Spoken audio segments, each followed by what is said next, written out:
Postmortem சைக்கோசிஸ் R postmortem depression சொல்லலாம் R postmortem blues அப்படின்னா என்ன மேடம் அப்படின்னா டெலிவரி ஆனோடனே பேஷண்ட்டுக்கு வந்து ஒரு சோஷியல் இன்செக்யூரிட்டி வரும். அதை நம்ம குழந்தைக்கு கரெக்டா தாய்ப்பால் கொடுக்குறோமா, அந்த குழந்தைக்கு தாய்ப்பால் பத்துமா, பேபி வந்து நார்மலா இது டே இது நைட்டுன்னு சொல்லி அந்த சர்க்கேடியம் ரிதம்ல தூங்காது.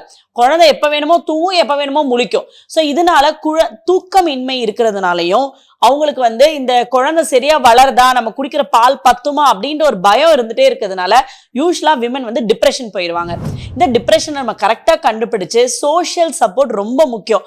ஒரு ஃபேமிலியில வந்து அவங்களுக்கு ஒரு ஹெல்ப் பண்றதுக்கு வந்து அவங்க அம்மாவோ பாட்டியோ யாரோ ஒரு ஆள் வந்து அவங்க ஹெல்ப் பண்ணி தாய்ப்பால் வந்து எவ்வளோ வேணுமோ உனக்கு சுரத்துட்டே இருக்கும், அது உன் குழந்தைக்கு போதும் அப்படின்றத நம்ம எக்ஸ்பிளைன் பண்ணணும்.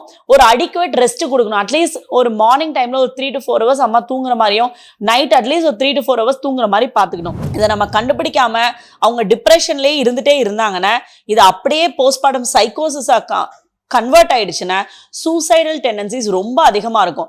ஸோ போஸ்ட்மார்ட்டம்ல வர மனக்குழப்பங்களை நம்ம சீக்கிரமாக ஐடென்டிஃபை பண்ணி அவங்க ட்ரீட்மெண்ட் கொடுத்தா மட்டும்தான் நம்ம இந்த விமனை காப்பாற்ற முடியும்.